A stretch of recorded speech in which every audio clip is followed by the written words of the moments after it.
Hi. So I got a text message from a mom this morning saying, I thought that my teenage daughter was doing okay. She was in a good place, but yes, 2 days ago, she seemed like something had triggered her, like something wasn't quite right. And she went outside, and my mom intuition said something's not right. So I went out after her to see if we could talk, and she was gone. Gone. And gone. And she took her tracker off of her phone. I don't know where she is. I don't know what's happening to her. I don't know who she's involved with in the past. Some of the guys she's gotten involved with have been sketchy. That is one text of so many. I can't tell you the professional moms and dads who have one or two teenagers, and they are sort of above getting educated for child sexual abuse prevention, or they feel like they've said enough, they've done enough, that won't happen to them in their particular area where they live and the realm that they're in.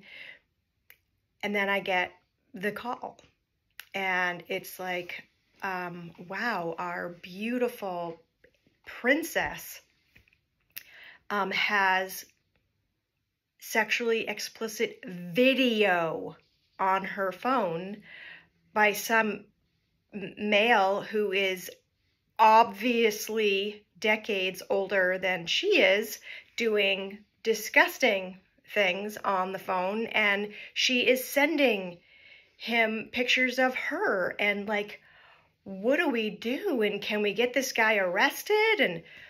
And then there's the parents who have young children, and they say, we're doing the right thing, Catherine, and we told our child, who is 5, that if something doesn't feel good, they don't have to do it. And I'm like, well, what if it does feel good? Right? Sometimes the body betrays, frequently the body betrays. So, like, nobody wants to take a Saturday and spend 5 hours getting educated.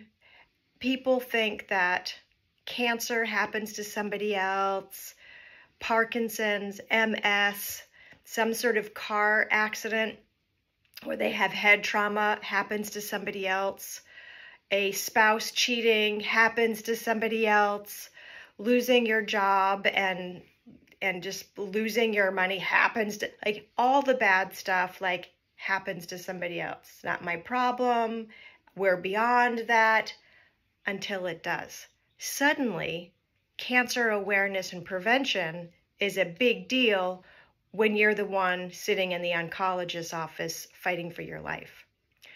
Suddenly, when you have a child who is autistic, suddenly integrating autistic children into our public school system is front and center, right?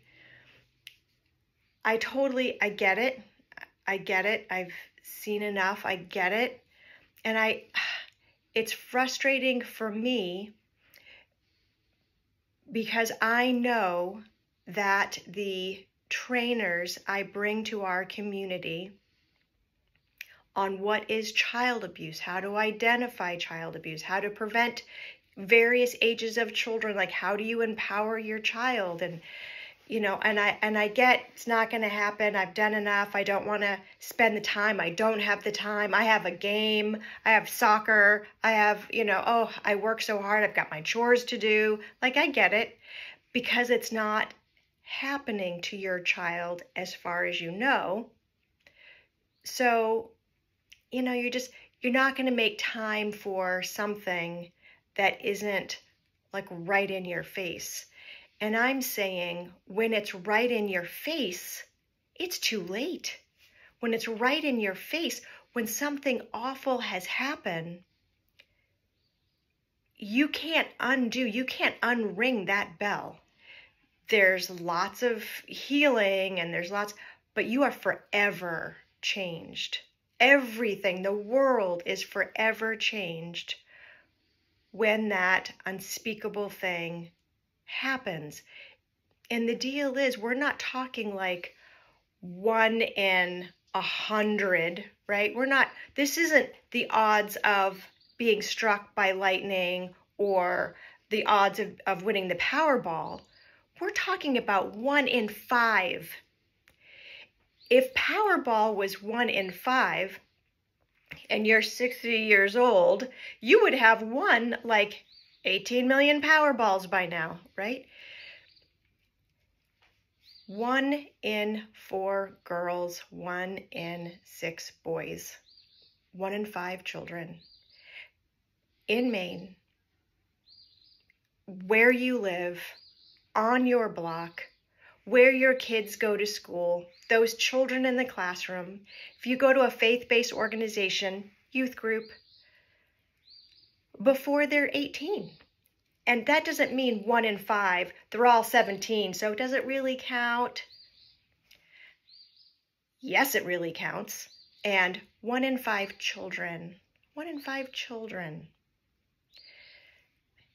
Spending 5 hours that goes by just like that with the kind of trainer that can empower you to not only empower your family, but your extended family, your co-workers. Like, be Scout, right? Like, be the person, if you don't think it could happen to you or yours because you're so special, then be the Scout that goes out and gets this information and passes it on to other people so they can be empowered, so their child can be protected. June 8th, we're having a virtual training by this incredible educator named Feather out of Colorado. She's been doing this for decades. Her methodology of how she teaches is incredible. And so far, 6 people have signed up. I just shake my head. Really, the grant allowed me to purchase 100 seats.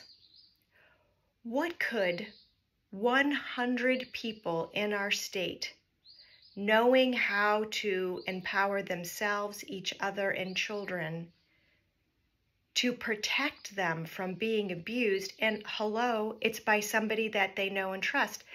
Memorial Day was yesterday. How many families got together yesterday?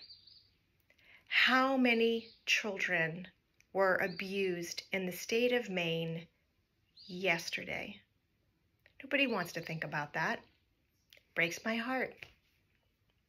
How many children could have been saved from that abuse if last week they would have gotten educated? We are in the verge of summer. We are going to be inundated with families, friends, get-togethers. Oh my gosh, right? And by the way, it's not stranger danger. Okay, you want to talk about Powerball, the odds of Powerball, the odds of being struck by lightning? That's the odds of a stranger abusing your child or children in your life. It's almost always somebody that they know and trust. Feather's 5-hour virtual conference, and somebody was saying, oh, if you made people pay, then they would feel like it was valuable. Get to know me. Get to know me. If you're seeing this, you're a follower on my page and you've watched me for this is my 12th year. Those of you who have actually come to my things, and if you've been a part of the online or in-person conferences, if you have watched any of the YouTube channel, you will know that the people that I bring to you are the best. I'm not bringing you like second best. I am bringing you who are the highest and best trainers in the country here. Oh, you can't do it during the week because it's a weekday. It's Saturday. Oh, times are tight right now. I needed to get new tires. It's free. Okay? If it was important to you, you would show up. I don't know how to make it important to you. I don't know. Obviously, I have sucked at doing that because only 6 people have signed up. So I'm putting it on the Portland Radio Group coastal radio station, and we'll see if commercials outside my social media realm will do the trick. But this is my begging you. If you appreciate the work that I've done, if you respect it, please take that invite. There's the flyer. I've pinned it on the top of my page. Send that flyer. Print it out. Put it in your break room this week. It's June 8th. It's right around the corner. And I want you to sign up. And I want everybody you know to sign up. Because the people who do participate in this 5-hour, they're going to save a child. Whether they realize it or not, they're going to save a child. And that child will be able to grow up and be a decent human being in our world. Like they get to be children. They get to grow up uncontaminated. And we need our future to be grown-ups who aren't contaminated. Sign up. Invite others to sign up. After it's over, you can send me a private message, because the people who do this do, and say, wow, this was amazing. This was the best education. This is what I hear from all participants 100% of the time. Oh my God, this was like the best education I have ever gotten in my life. Like, this is incredible. And the second thing they always say, why weren't there more people here? I'm like, right? So this is my 13-minute spiel. Please sign up. Please sign up and tell other parents, grandparents, teachers, daycare workers, camp leaders, anybody to join too. Thank you.